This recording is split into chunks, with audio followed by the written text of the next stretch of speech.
Today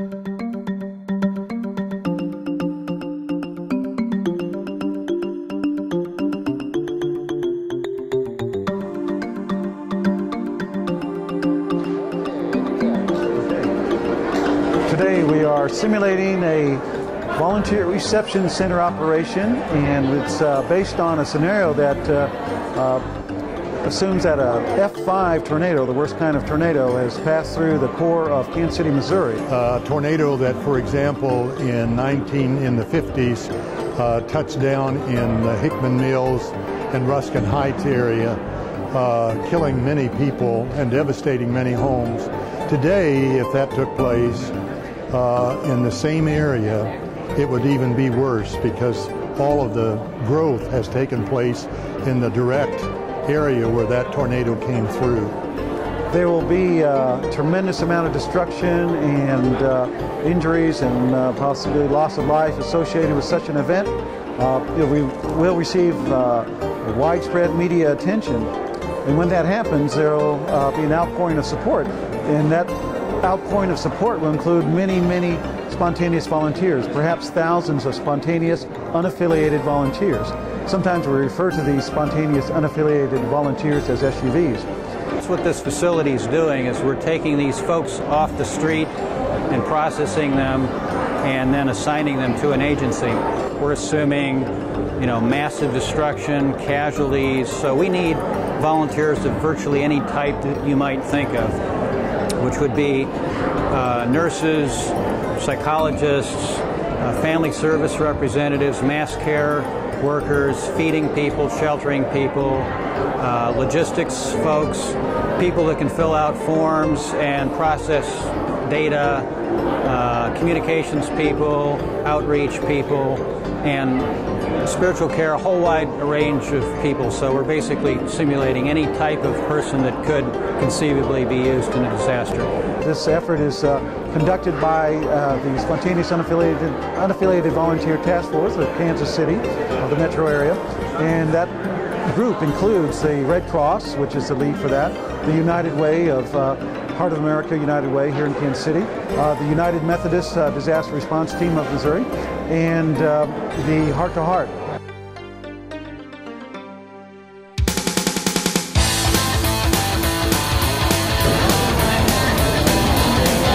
To do that today? Okay. With the Jackson County Technical Services? I'm going to put you at the Disaster Operations. You're one of the agencies. Yeah, we've registered on your website. Okay, good. So you'll be here and then I go to station. Okay. All right, thank you. And at the station, you pre-register as a volunteer, and then you go over to one of these two tables, and then we send you on to station number 2. I have 20 years experience as a military police officer. So. Oh, well that could be very valuable. Okay. Okay, we're over here at the Station 2, and this is where we use these dots for routing. If an individual comes in and has a history with an existing volunteer organization, such as the Red Cross, and they wish to work with that organization again, we'll use a green dot that indicates a specific routing to a specific organization. If they come in and they have identified one or more of a specific set of skills that we're looking for as identified on the form, they'll get a red dot, which highlights to the interviewer, which is the next station, that this person has some of the skills that are currently in demand on the board and should be routed appropriately. If a person has a yellow dot, that basically means that they've come in, they've either got a plethora of skills or they're just very willing to do anything they need to, probably very flexible. So it gives the interviewer at the next station the idea that, this person has a lot of opportunity, try to help narrow them down. And then the last one is the blue dot, which as you can see I haven't used any of those, and that's for a special attention. If somebody if they can't work only maybe 2 hours a day and it's not during the time we need them, we'll keep their information on file and give them a blue dot, but they won't get a position assigned today. Okay, and you work at North Kansas City Hospital. So do you have any experience with disaster response at all? Okay. This is Station 3A, and it's here where an in-depth, more or less in-depth interview takes place so that the interviewer can really find out the skills and the interest level of the volunteer. And then also this person at this particular table will be aware of the variety of different agencies that are seeking volunteers. And they'll try to match that agency with the volunteer. And then when that's done, then they'll send them to the agency. Volunteer reception desk. Yes, it is, sir. How may I help you?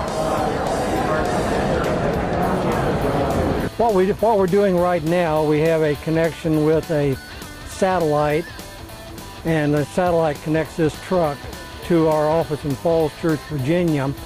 And what we're doing now is providing IP phone service for the workers inside. My name is Jennifer Mikulich, and I'm one of the volunteers manning the phone bank here at the Volunteer Center reception. I just received a phone call from Jackson County Information Technical Services needing some clerical workers for next week to help. So we will go ahead, and our flag is up to get a runner to post this on our board and see if we can get them some volunteers. Here at Station 3B, we're representing the American Red Cross, and we're processing individuals that are coming interested in helping us with our disaster relief agency operations. And so we're assessing their needs, their skills, their background, their availability, and then we're determining where best to place them in the operation relief efforts for the American Red Cross. Hopefully finding them a satisfactory volunteer assignment and helping the Red Cross serve the community with their disaster-related needs. Hi, Charlotte. Hello. Have a seat. Thank you. Now, you must have already met with Sandy. Yes, I did. She's busy, so... If we were to combine our resource with others, she'd probably bring in 100 people. We are doing the data coordination. So the people come with their data forms, their registration forms. Some of them have been assigned to an agency and been interviewed. Others, we're simulating that they are being assigned to agencies that are not here, and we're assigning them and sending them out to that location. We process their information and then send them on to identification. All right. First, what we want to do is check you off. Make sure you've landed at our station. This is the data entry, and you signed up with Heart to Heart. Yes. So we're going to keep this. And that'll go back to Heart to make sure you've done that. And then we're going to assign you, where to put it? Here's Heart to Heart. And your name is? Jaja Gabor. Oh, Jaja Gabor.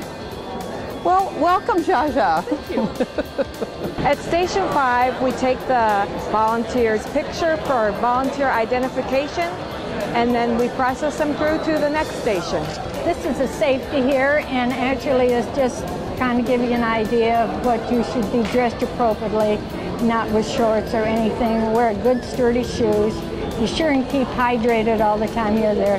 There'll be several organizations that'll be around that will have water for you, and then they'll have supervisors that will direct you in whatever department that you might be able to help while you're there. Okay. Station 7, we have them sign a waiver form. I check to make sure that they have gone to all of the 7 different stations they're supposed to go to. Check that off.